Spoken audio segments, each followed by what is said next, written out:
షాద్ నగర్ వైపు ఉన్న మన స్వర్గసీమ వెంచర్లో ప్లాట్లు కొన్న వాళ్ళంతా సంతోషంగా ఉన్నారు. ఒక్కసారి విజిట్ చేయండి. Ladies and gentlemen, welcome to iDream media. నేను ప్రియదర్శన్. సో ఒక ప్రైవేట్ ఇష్యూని మనం ఈరోజు పబ్లిక్ ప్లాట్ఫామ్లో రెగ్యులర్గా ప్రతి యూట్యూబ్ ఛానల్లో, టీవీ ఛానల్స్లో డిబేట్ల రూపంలో చూస్తూ ఉన్నాం. సో దాని గురించి ఇప్పుడు మాట్లాడాల్సి వస్తుంది. ఇప్పటివరకు మనం కూడా పెద్దగా దాన్ని టచ్ చేయలేదు. సో అదేంటంటే ఒకరేమో హీరో, ఒకరేమో ఒక ప్రొఫెషనల్, ఒక బిజినెస్లో ఉన్న ఆమె Jismat Mandi owner Gautami Chowdary, drinker Sai hero Dharma Mahesh, వీళ్ళిద్దరి ఇష్యూ గురించి ప్రతి చోట చర్చ జరుగుతుంది. కొంచెం మనం దాని గురించి డీప్గా డిస్కస్ చేసుకుందాం. మనతో పాటు సీనియర్ జర్నలిస్ట్ భరద్వాజ్ గారు ఉన్నారు, మాట్లాడదాం. సార్ నమస్తే. నమస్తే అండి. బాగున్నారా sir? So first of all ఏంటి సార్ అంటే ఈ ఇష్యూ ఒక ప్రైవేట్ ఇష్యూ, అసలు ఒక కుటుంబ పంచాయతీ ఈరోజు పబ్లిక్ ప్లాట్ఫామ్ మీదకి వచ్చింది. సో ఆవిడ తీసుకొచ్చి స్టార్టింగ్ అయితే ఆవిడ ఎక్కువ కనిపించింది ఈ పబ్లిక్ ప్లాట్ఫామ్లో. సో ఆవిడ కేసెస్ పెట్టిందని చెప్పి విన్నాం. ఏంటంటే ఒక 3 కేసులు ఏంటంటే గృహహింస, వరకట్న వేధింపులు, ఇంకోటేమో ఇల్లీగల్ అఫైర్స్ కోసం వేధిస్తున్నాడు, అదనపు కట్నం కోసం వేధిస్తున్నాడు అనేది ఒకటి ఎలిగేషన్. సరే, వీళ్ళిద్దరి మధ్య రిలేషన్ స్ట్రెయిన్ అయిపోయి చాలా కాలం అయిపోయింది. దాదాపుగా విడివిడిగా ఉంటున్నారు అనేది వాళ్ళే చెప్పుకున్నారు స్వయంగా. లేకపోతే వాళ్ళ ఇంటి గొడవ ప్రపంచానికి తెలిసే అవకాశం లేదు. అయితే వీళ్ళ రిలేషను ఒక లివింగ్తో మొదలైంది. అంటే సహజీవనం చేస్తున్నాం మేము అని ఆవిడే ప్రకటించారు ప్రపంచానికి, ఇప్పుడు కాదు. ఈ జిస్మత్ మండి అనేది పెట్టిన తర్వాత ఆవిడ నిజానికి ఇన్స్టాగ్రామ్ ద్వారా సెలబ్రిటీ, సోషల్ మీడియా సెలబ్రిటీ హోదా అనుభవించింది ఆవిడ. అంటే చాలామంది వాళ్ళల్లో ఉన్నటువంటి హిడెన్ టాలెంట్ని సోషల్ మీడియాలో ఎగ్జిబిట్ చేయటం ద్వారా చాలా అంటే అటెన్షన్ గ్రాప్ చేస్తున్నారు. బాగానే చేయటం ద్వారా వాళ్ళకి అనుకోకుండా ఒక హోదా వచ్చేస్తుంది. ఆ వచ్చేసిన హోదా మీద వాళ్ళని ఇన్ఫ్లుయెన్షియర్స్ ఇలాంటి టైటిల్స్ ఇచ్చేసి పెంచేస్తున్నారు. అది అనుభవించింది అమ్మాయి. అనుభవించి మాట్లాడేటువంటి క్రమంలో ఒక సోషల్ మీడియా ప్లాట్ఫామ్కి ఇంటర్వ్యూ ఇచ్చింది ఆ హోదాలో. ఆవిడ ఇచ్చిన సందర్భంలో ఆవిడ చెప్పిన మాట ఏంటంటే, మేము ఇలా జిస్మత్ మండి అనేటువంటి కార్యక్రమం ఒకటి మొదలుపెట్టాము. అయితే అది తన బ్రెయిన్ చైల్డ్గా చెప్పుకుంది ఆవిడ. ఐడియాని చెప్పుకోవడంతో పాటు దానికి ప్రధానమైనటువంటి దానికి కావలసిన మార్కెటింగ్ వ్యవహారాలన్నీ తను చూసుకునేటట్టు. ఇంజనీరింగ్ గ్రాడ్యుయేట్ తను. ఆ తర్వాత ఇంకో 2 పీజీలు ఏవో చేశానని చెప్తున్నారు ఆవిడ. అయితే దీని మార్కెటింగ్కి సంబంధించిన స్ట్రాటజీ డిజైనింగ్తో పాటు ఎగ్జిక్యూషన్ కూడా తను చేస్తాను అని బాధ్యత తీసుకుని అక్కడి నుంచి డ్రైవ్ మొదలుపెట్టినట్టుగా చెప్పింది ఆవిడ. ఈ ప్రయాణంలో తనతో కలిసి నడుస్తున్నటువంటి వ్యక్తి మహేష్ అని చెప్పింది ఆవిడ. అప్పటికి ధర్మ మహేష్గా తెలియదు, మహేష్ అనే చెప్పింది ఆవిడ. ఈ మహేష్ అనే వ్యక్తితో నేను దీనిలో సహజీవనంలో ఉన్నాను అని కూడా ప్రకటించింది. ప్రకటించి ఇది మేబీ ఇది వెడ్లాక్గా మారొచ్చు అని కూడా చెప్పింది. సరే, ఆ ప్రజలందరూ అభినందించారు, అయిపోయింది. ప్రయాణం మొదలైంది. ప్రయాణం మొదలైన తర్వాత ఎక్కడైనా విభేదాలు రావచ్చు. ఏ భార్యాభర్తకైనా విభేదాలు రాకుండా ఉండవు అనేది తప్పు. అంటే ఒక మంత్రం ఏదో చెప్పేశాం కాబట్టి దానికి కమిట్ అయిపోయి అలా ఉంటాం అనేది జరగదు. ఇది ఈ రకమైనటువంటి ఇబ్బంది ఉంటుంది. అంటే 2 మనసులు 2 మెదళ్ళు ఒకేలాగా ఆలోచించవు. కొన్ని సందర్భాల్లో రాజీ పడతారు. అంటే తమ మీద తమకి నమ్మకం లేనప్పుడు తమ మనసు చంపుకుని రాజీ పడతారు.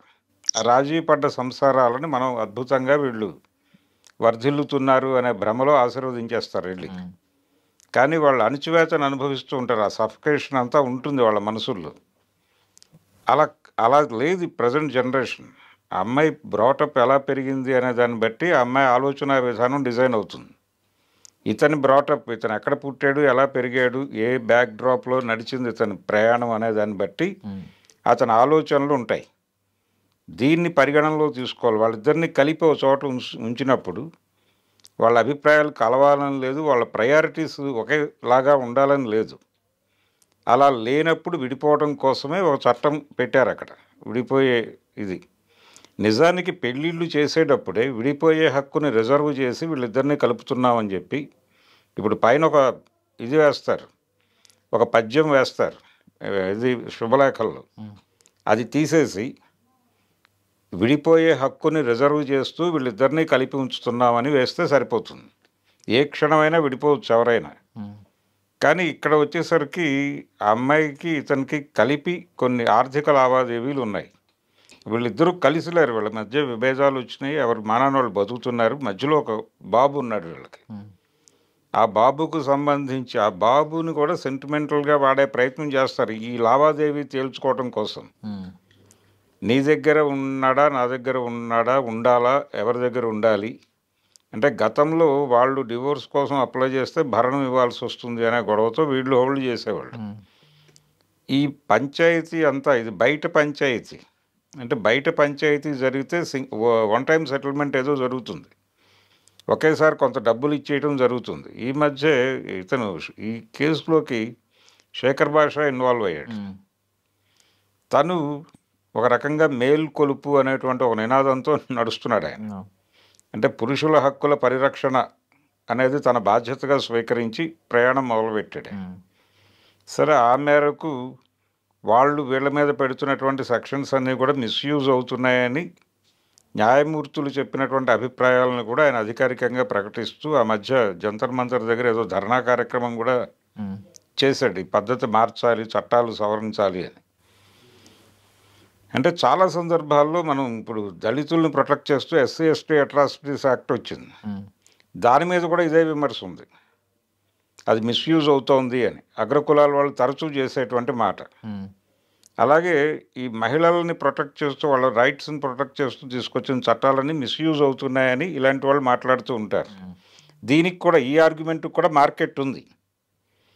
అలాగే ఆ ఆర్గ్యుమెంట్ చాలా కాలంగా ఉంది కాబట్టి ఆ చట్టాలు తీసుకొచ్చారు. ఇది ఓట్ల కోసం తీసుకొచ్చిన చట్టాలు అని మాట్లాడేవాళ్ళు ఉన్నారు. సరే, అది ఏమైనప్పటికీ సామాజిక సమస్య అది.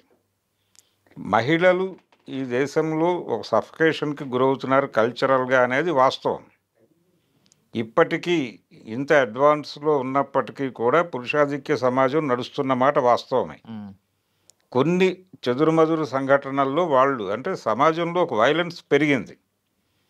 ఈ వైలెన్స్ పెరగటం వెనకాల మార్కెట్ ఎకానమీ రోల్ ఉంది. ఎవరు ఇంకోరితో కలిసి లేరు, కంపార్ట్మెంటాలిటీ అనేది వచ్చింది ఇప్పుడు. ఎవరి కంపార్ట్మెంట్లో వాళ్ళు ఉంటున్నారు. ఒకే ఇంట్లో భార్య భర్త కొడుకు ఉన్నప్పటికీ భార్య కంపార్ట్మెంట్లో భార్య ఉంటుంది, భర్త కంపార్ట్మెంట్లో భర్త ఉంటాడు, కొడుకు కంపార్ట్మెంట్లో కొడుకు ఉంటాడు. అందుకే మనకి 4 BHKలు 5 BHKలు BHKల సంఖ్య పెరుగుతోంది. ఇది పెరగటం వెనకాల కంపార్ట్మెంటాలిటీ ఉంది. ఎవరి కంపార్ట్మెంట్లో వాళ్ళు ఉన్నప్పుడు వాళ్ళు కష్టాలు పక్కోడికి చెప్పుకోవడానికి ఇష్టపడలేదు, వాళ్ళ సమస్యలు చెప్పుకోవడానికి ఇష్టపడలేదు. ఎవరి బబుల్ వాళ్ళే పేల్చేసుకుంటున్నారు. ఈ ప్రాసెస్లో ఆత్మహత్యలు పెరిగినాయి, ఒకళ్ళ మీద ఒకళ్ళు దాడులు చేసుకోవడం పెరిగింది.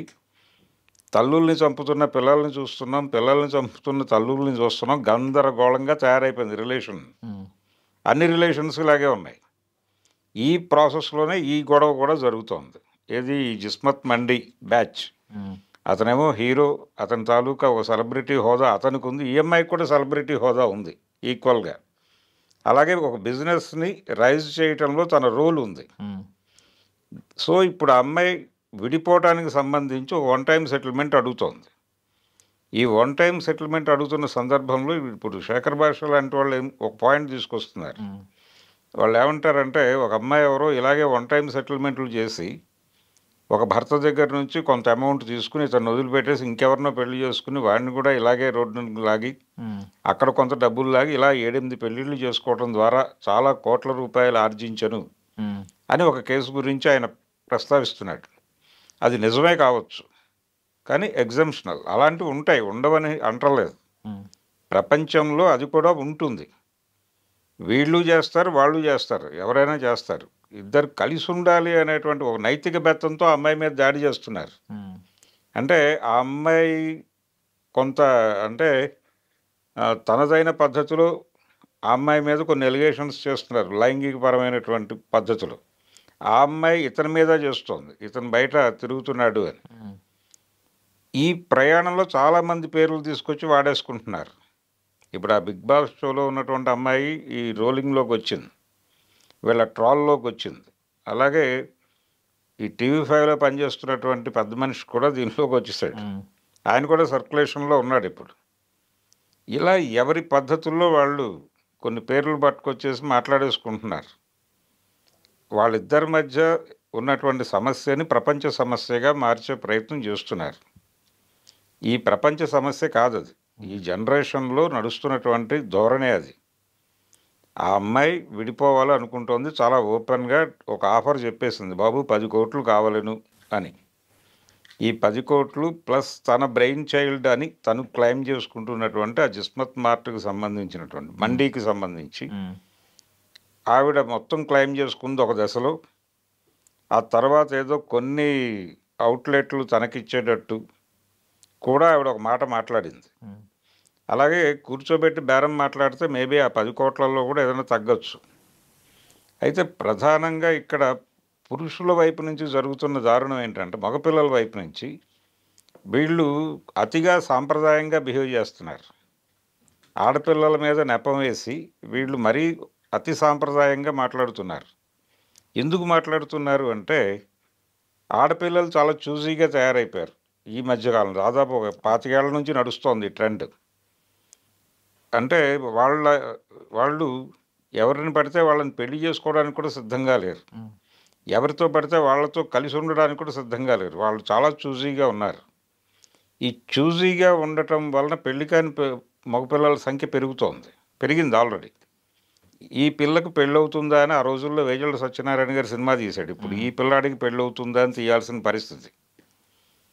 ఈ కండిషన్లో వీళ్ళకి ఆడపిల్లల మీద కోపం పెరిగిపోయి వీళ్ళు వాళ్ళ మీద విపరీతంగా ఉన్నవి లేనివి మాట్లాడేస్తున్నారు.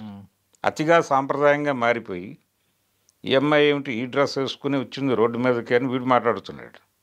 అలాగే పార్కుల్లోనూ క్రికెట్ ఇవి జరిగేటువంటి ఏరియాల్లోనూ మగపిల్లలు ఆడపిల్లల గురించి మాట్లాడుకునే భాష చాలా వల్గర్గా మారిపోయింది. ఈ కల్చర్ నడుస్తోంది మార్కెట్లో. ఇది ఎవడవనన్నా కాదన్నా నడుస్తున్న చరిత్రే. ఈ కళ్ళద్దాల్లో నుంచి చూస్తే ఆ కుర్రోడు మాట్లాడుతున్నది, ఆ కుర్రోడిని సమర్థిస్తున్న వాళ్ళు మాట్లాడుతున్నది కొంచెం ఇబ్బందికరముగా కనిపిస్తోంది. ప్రతి ఆడపిల్ల మీద అలాంటి సంభాషణలే నడుస్తున్నాయి మార్కెట్లో. అంటే ఆడపిల్ల నవ్వు పెదవి దాటకూడదు, కాలు గడప దాటకూడదు అనే ఒక పాత నిబంధన పట్టుకొచ్చి కొత్త నిబంధనగా మార్కెటింగ్ చేయడానికి ప్రయత్నం చేస్తున్నారు వీళ్ళందరూ. ఆ గ్యాప్ ఉంది. మగపిల్లలు బ్యాక్ రన్నింగ్లో ఉన్నారు, ఆడపిల్లలు ముందుకు పరిగెడుతున్నారు, వీళ్ళు వెనక్కి పరిగెడుతున్నారు. వీళ్ళు సనాతనం అవుతున్నారు, వాళ్ళు అధునాతనం అవుతున్నారు. ఇది ఈ నేపథ్యంలో చూడాలి ఈ కేసుని. ఇదేమి వింత కేసే అని నేను అనుకోవడం లేదు. అనవసరంగా మీడియాకి ఏంటంటే, ఒక అమ్మాయి గురించి అతను మాట్లాడుతున్నప్పుడు దాన్ని కన్జ్యూమ్ చేసే వాళ్ళ సంఖ్య అధికంగా ఉంటుంది. ఇప్పుడు ఆ అమ్మాయి మాట్లాడేటప్పుడు ఎవరో ఇంకొక అమ్మాయి గురించి మాట్లాడుతోంది. ఆ అమ్మాయి ఇతని ఇంటికి వస్తోంది అని చెప్తోంది, ఇంకొక డాక్టర్ ఇతను ఒళ్ళో పడుకోబెట్టుకుని ఏదో పెడుతోంది, ఫోటో చూశాను నేనని ఇవన్నీ మాట్లాడేస్తోంది ఆ అమ్మాయి. ఇది కన్జ్యూమ్ చేసేవాడికి మజాగా ఉంటుంది. ఇలాంటి విషయాలు వినటం కోసం ఈ వీడియోలు కన్జ్యూమ్ చేస్తున్నారు ప్రపంచం అంతా. అందుకని ఇది సాలబుల్ ప్రోడక్ట్గా కనిపించి ప్రపంచానికి వీళ్ళిద్దరిని పట్టుకొచ్చేసి మాట్లాడించేస్తున్నారు. ఇలా మీడియా ట్రయల్స్ జరిగిపోతున్నాయి. ఇక్కడ వీళ్ళు దాన్ని సెటిల్ చేయడానికి కూడా ఎవరు ప్రయత్నం చేయట్లేదు. అగ్గిపుల్ల గీసి మంటేయటానికి మాత్రమే ప్రయత్నం జరుగుతోంది. ఆవిడ కోరిక ఒకటే, ఇది పూర్తి స్థాయిలో ఆర్థిక లావాదేవీ. ఆ ఆర్థిక లావాదేవీ సెటిల్మెంట్ అయిపోవాలి. ఆ అమ్మాయి అడుగుతున్నటువంటి 10 కోట్లు నువ్వు ఇస్తావా, లేదు నీకు ఇంకేదన్నా బేరం ఉందా, నైతిక గొడవలు వద్దు. ఆ అమ్మాయి నైతిక ప్రమాణాలు బాగాలేదని ఈయన మాట్లాడటం, ఈయన నైతిక ప్రవర్తన బాగాలేదని ఆవిడ మాట్లాడటం, ఇదంతా ట్రాష్, ఇది అక్కర్లేదు ప్రపంచానికి. అది వాళ్ళ పర్సనల్ గొడవలు.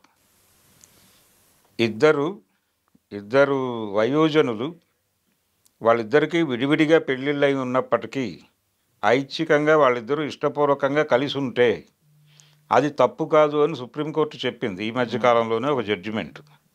దాన్ని గౌరవిద్దాం మనం. గౌరవించి వాళ్ళ ఇల్లీగల్ అఫైర్స్ గురించి ప్రపంచానికి మాట్లాడుకునే హక్కు కూడా లేదు. అతను బలానట కదా, అమ్మాయి ఇలాట కదా అని మాట్లాడుకోవటం అంత దుర్మార్గం ఇంకోటి లేదు. అది క్లియర్. ఎవరు విడిపోయే హక్కు ఉంది, చట్టం విడిపోయే హక్కు ఉండకూడదు అంటాం రాజ్యాంగ ఉల్లంఘన. అది అందుకని కాన్స్టిట్యూషన్ వయలేషన్ చేయకుండా ఆర్థిక సెటిల్మెంటు హ్యాపీగా కూర్చోబెట్టి సెటిల్ చేసేసి ఆ డబ్బులు ఇప్పించగలిగితే ఇప్పించి, లేదంటే ఆ అమ్మాయి ఏదైనా ఇవ్వాల్సి ఉంటే ఇప్పించి క్లోజ్ చేసి తోలేయటం బెటర్ అండి. అనవసరంగా అంటే వాళ్ళు కూడా ఒకటి అనుకుంటున్నారు, ఇది కోర్టులో సెటిల్ అయితే ఇంకోలా ఉంటుంది. అక్కడేదో భరణం అంటాడు ఆయన జడ్జి గారు. వీటికి సంబంధించినటువంటి అంటే ఆ అమ్మాయి చెప్తోంది ఒక అపార్ట్మెంట్ ఇప్పుడు అతను ఉంటున్నటువంటిది ఏదో ఆ అమ్మాయి పేరుతో అగ్రిమెంట్ అయినటువంటి ప్లాట్ అని చెప్పింది ఒక చోట. మేబీ అలా అయితే ఆ డాక్యుమెంట్స్ ఏవో సబ్మిట్ చేస్తే అతన్ని బయటకు పంపించేయచ్చు. అలాగే ఆ మండీకి సంబంధించినటువంటి ఏదన్నా వాళ్ళు డాక్యుమెంటేషన్ ఉందా లేదా అనేది నాకు ఐడియా లేదు, కానీ ఉండుంటాయి. వీళ్ళు క్లియర్గా పార్ట్నర్షిప్లు కూడా రాసుకొని ఉండకపోవచ్చు ఆ రోజుల్లో. అంటే బాగున్నప్పుడు ఒకలా వెళ్తుంది బండి, చెడిపోయిన తర్వాత ఒకలా అవుతుంది. అంటే ఈ అమ్మాయి మెయిన్గా అతని మీద మొదట చెప్పినటువంటి ఎలిగేషన్ ఏంటంటే తను ప్రెగ్నెంట్గా ఉన్నప్పుడు అతను వ్యవహరించిన శైలి బాగాలేదు అనేది మొదటి క్లైమ్. అయితే దానికంటే ముందే వీళ్ళ మధ్యలో ఇంకేదైనా అభిప్రాయ భేదాలు వచ్చి ఉండొచ్చు, రావటానికి స్కోప్ ఉంది. ఆ అమ్మాయి టాలరేట్ చేసే పరిస్థితిలో ఉండకపోవచ్చు, ఎందుకంటే తను కొంచెం మోడర్న్గా ఉంది. తన లైఫ్ తను లీడ్ చేయగలను అనేటువంటి ఒక కాన్ఫిడెన్స్ కనిపిస్తోంది. ఈ గొడవలు జరిగినా జరగకపోయినా నేను బతకగలను, ఇవేవి లేకపోయినా నేను బతకగలను అనే కాన్ఫిడెన్స్ ఉంది ఆ అమ్మాయిలో. ఆ ఫైటింగ్ స్పిరిట్ ఉంది కాబట్టి ఫైట్ చేస్తుంది. వీళ్ళందరూ వెళ్ళిపోయి అక్కడ ఆ అమ్మాయి మాట్లాడిన మాటలని సరుకుగా మార్చి ప్రపంచంలో వ్యాపారం జరిగిపోతుంది. ఈ వ్యాపారం చేసుకుంటున్న వాళ్ళు చందాలు వేసుకునైనా సెటిల్ చేయొచ్చు. ఈ ఛానల్స్ వాళ్ళందరూ దీని మీద బిజినెస్ నడుస్తోంది కదా, వ్యూస్ వస్తున్నాయి, ఏదో దాని తాలూకా వ్యాపారంలోంచి కొంత పర్సంటేజ్ ఇచ్చినా కానీ అమ్మాయి కష్టం తీరిపోవచ్చు కదా, అతనికో ఆ అమ్మాయికో ఏదో హెల్ప్ జరుగుతుంది కదా, అది చేయరు మళ్ళీ. కానీ డిస్కషన్స్ మాత్రం నడుస్తూ ఉంటాయి జీవితాంతం. అసలు ఇలాంటిది కన్జ్యూమ్ చేయడానికి సరదాగా ఉంటుందనే జీవితాలకు సంబంధించిన చాలా కార్యక్రమాలు నిర్వహించారు మనోళ్ళు. బ్రతుకు ఇస్త్రీ బండి అని, బ్రతుకు మిర్చి బండి అని ఇలా పెట్టి బండ అని ఒకటి, రచ్చబండలు, జారుడు బండలు ఇలా పెట్టి చావగొట్టేశారు కదా ప్రపంచాన్ని. కాబట్టి ఇదంతా అనవసరమైన నాన్సెన్సు, న్యూసెన్సు. ప్రజెంట్ సొసైటీలో ఆడపిల్లలు పాత పద్ధతుల్లో ఉండడానికి సిద్ధముగా లేరు. వాళ్ళని నైతిక బెత్తంతో బెదిరించే ప్రయత్నం చేస్తే వాళ్ళు కూడా నైతిక బెత్తమే తీసుకుని చితక్కొట్టేస్తున్నారు. ఇది అర్థం అంటే ఏ మనిషికైనా ఇంకొక మనిషితో కలిసి ఉండాలనే రూల్ ఏం లేదు. విడిపోవాలి అనుకున్నప్పుడు గౌరవించి వదిలేయటం మంచిది అని. అంటే ఆత్రేయ గారు ఎప్పుడో చాలా పురాతన కాలంలో ఒక పాటలో చెప్పాడు, అడిగేందుకు నీకున్నది మమకారం, విడిపోయేందుకు తనకున్నది అధికారం అని రాశాడు ఒక పాటలో ఆయన. అంటే ఇద్దరు లవర్సు, ఆ అబ్బాయి ఇంకెవరినో ప్రేమిస్తున్నాడు అనే విషయం హీరోయిన్కి తెలిసి ఆ అమ్మాయి మనసు పాడుకునే పాట అది. ఆ మనసు పాటలో కూడా ఆయన అద్భుతమైన ప్రయోగం చేశాడు. అడిగేందుకు నీకు మమకారం ఉండొచ్చు, తప్పులేదు, కానీ విడిపోయే హక్కు వాడిదే. ఎందుకు వాడిది? వాడు ఒక ఇండివిజువల్, అదొక యూనిట్. వాడికి నీతో కలిసి ఉండాలని అనిపించకపోవడం అది నీ తప్పు కావచ్చు, కాకపోవచ్చు, కానీ వాడికి రైట్ ఉంది, దాన్ని గౌరవించు, వదిలిపెట్టేసాయి. నీకు నిజంగా ప్రేమ అంటూ ఉంటే అది పంచి ఇవ్వడానికి ప్రపంచం చాలా ఉంది, అటు వెళ్ళిపో, నువ్వు వీటిని వదిలిపెట్టేసాయి, ఇంకా ఏ రకమైనటువంటి గొడవల్లోకి వెళ్ళకు అని రాశాడు ఆయన. ఎప్పుడు 70s. అప్పటికింకా భారతదేశం మార్కెట్ ఎకానమీలోకి ప్రవేశించక ముందే రాశాడు ఆయన. ఇప్పుడు కంపార్ట్మెంటాలిటీలో ఉన్నాం మనం. డ్రాయింగ్ రూమ్ చచ్చిపోయింది జీవితాల్లో. డ్రాయింగ్ రూమ్ అంటే కామన్గా అందరూ కూర్చునే ప్రోగ్రాం లేదు ఇప్పుడు. ఎవరి బెడ్రూమ్లో వాళ్ళు, ఎవరి ఫోన్తో వాళ్ళు, ఎవరి మనుషులతో వాళ్ళు బతుకుతున్నారు. భార్యాభర్తలుగా ఉంటున్నామని చెప్పుకుంటున్నారు, కానీ ఎవరి కార్యక్రమాల్లో వాళ్ళు బిజీగా ఉంటున్నారు. భార్య తన రీల్స్ చేసుకోవడంలోనూ, లేకపోతే తన ఇన్స్టా వ్యూవర్స్ని పెంచుకోవడంలోనూ కాన్సన్ట్రేషన్. అది తప్పేం కాదు. వాళ్ళ హిడెన్ టాలెంట్స్ని ఎక్స్పోజ్ చేసుకోవడానికి దొరికిన అవకాశాల్లో వాళ్ళు పరుగు పెడుతున్నారు. మీరు కుదిరితే పరుగు పెట్టండి. కలిసి పరుగు పెడుతున్న వాళ్ళు చాలామంది ఉన్నారు ఇప్పుడు. కరెక్ట్. కాబట్టి దాన్ని గౌరవించాలి. అవతల వాళ్ళని మీరు రెస్పెక్ట్ చేస్తే మిమ్మల్ని రెస్పెక్ట్ చేస్తారు. ఇక్కడ రెస్పెక్ట్ లేదు, వీళ్ళిద్దరి మధ్య చనిపోయింది. చనిపోయిన తర్వాత ఇంక గొడవ అనవసరం. ఆ ఆర్థిక లావాదేవీ సెటిల్ చేసేసి క్లోజ్ చేసేయటం బెటర్. ఇంకా ఈ అమ్మాయి తప్పు చేసింది, ఆ అబ్బాయి తప్పు చేసాడు అనేది అనవసరమైన చర్చ. ఇంకా తవ్వుకుని ఇంకా డ్యామేజ్ చేసుకోవడం తప్ప పర్సనల్ యూజ్ అయితే 100 విషయాలు పట్టుకొస్తారు. అతను 5వ తరగతిలో ఉండగానే ఎవరితోనో ఎఫ్ఐఆర్ ఉందని నాకు తెలుసు అని ఆ అమ్మాయి మాట్లాడచ్చు. లేదు, ఆ అమ్మాయికి ఇప్పుడు ఆయన తండ్రి గారు ఒక మాట అన్నాడు. అంటే ఆ అమ్మాయి ఒక చోట ఎక్కడో మాట్లాడుతూ అతను నాకు ఎప్పుడూ అప్పీలింగ్గా కనిపించలేదు అని ఒక మాట అందట. అంటే ఆ అప్పీలింగ్గా లేనప్పుడు ఎందుకు యాక్సెప్ట్ చేశారు అంటే, కనీసం దీనికైనా సరే ఎందుకు యాక్సెప్ట్ చేశారంటే నా వెంట పడేవాడు, వెంట 100 మంది పడతారు, 100 మందిని యాక్సెప్ట్ చేస్తారా అని ఆ కుర్రవాడి తండ్రి గారు అన్నారు. అది లాజిక్కే. మీరు స్పెషల్గా అతన్ని మాత్రమే మీ వెనకాల 100 మంది పడ్డా వారిని మాత్రమే సెలెక్ట్ చేసుకున్నారంటే మీకు ఎక్కడో అతని పట్ల సాఫ్ట్ కార్నర్ ఏర్పడింది అని. కానీ ఘర్షణలోకి వెళ్ళాక ఇవన్నీ ఆలోచించరు. వాళ్ళ లాజిక్లు వాళ్ళు పట్టుకుంటారు, వీళ్ళ ఆర్గ్యుమెంట్లో ఉన్నటువంటి లూప్ హోల్స్ పట్టుకుని ఏదో లాగాలని వీళ్ళు ట్రై చేస్తారు, వాళ్ళు అదే ట్రై చేస్తారు. ఇది తెగదు. ఇది వాళ్ళ గురించి వీళ్ళు, వాళ్ళ జీవితాన్ని వీళ్ళు, వీళ్ళ జీవితాన్ని వాళ్ళు రోడ్డు మీద వేసుకోవటమే. ప్రైవసీ ఉంది, పర్సనల్ ప్రైవసీలను గౌరవించాలి అనేటువంటి కనీసపు మర్యాదలు కూడా కోల్పోయి విచక్షణ రహితంగా బిహేవ్ చేస్తున్నారు. వాళ్ళు అలా బిహేవ్ చేయటానికి వీళ్ళందరూ దోహదం చేస్తున్నారు. కాబట్టి ముందు కనీసం గవర్నమెంట్ అయినా ఇన్వాల్వ్ అయ్యి గోల ఆపితే మంచిదని నేను అనుకుంటున్నాను. సార్ అంటే ఇప్పుడు ఒకప్పుడు మనం పెళ్ళి సీడీలు ఉండేవి, లేదంటే వీసీఆర్లు ఉండేవి, లేదంటే ఫోటోలు ఉండేవి, ఇంటికి వచ్చిన బంధువులకు చూపించుకుంటూ ఉండేవారు. ఇప్పుడు ఏంటంటే వీళ్ళు లివింగ్లో ఉన్నప్పుడే లేదంటే లవ్లో ఉన్నప్పుడే పబ్లిక్గా వీడియోలు తీసి పోస్ట్ చేస్తూ ఉన్నారు. చాలా ఎక్కడ లేని ప్రేమ అంతా వాళ్ళకు పోసేస్తున్నారు. ఈవెన్ మనం చూస్తే బాబు పుట్టిన తర్వాత వీళ్ళ వీడియోలు కానీ వీళ్ళ ముందు వీడియోలు కానీ ఇవన్నీ చూస్తూ ఉన్నాం.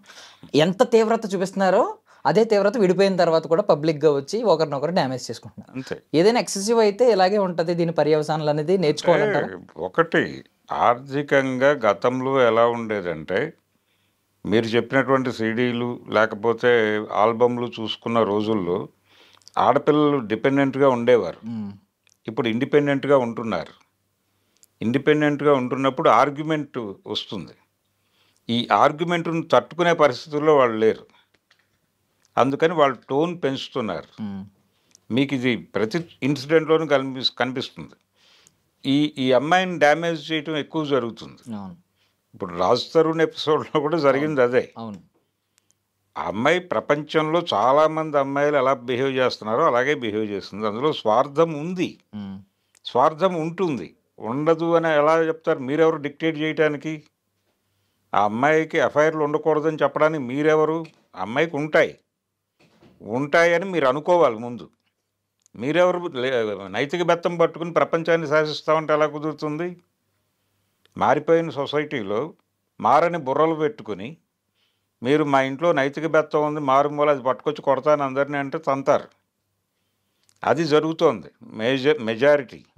నేను ఇందాక అన్నట్టుగా ఆడపిల్ల నవ్వు పెదవి దాటకూడదు, కాలు గడప దాటకూడదు అని వీళ్ళు చెప్తారు బారులో కూర్చుని.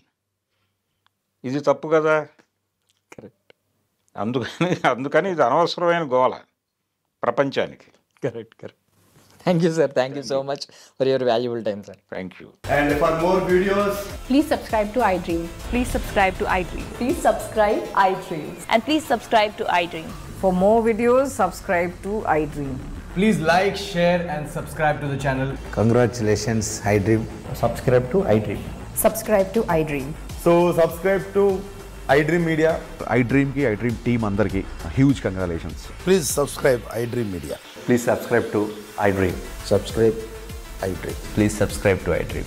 iDream అంటే నా కళల ఛానల్ సబ్స్క్రైబ్ చేసుకున్న నోరు తిరుగుతలేదు, మీరైతే గంట గుర్తు కొట్టండి. For more such videos, please subscribe to iDream. Subscribe to iDream. Please subscribe to iDream. Please subscribe iDream Media. Please do subscribe to iDream. Please subscribe to iDream Media. For best entertainment and information, please subscribe iDream. And don't forget to subscribe to iDream.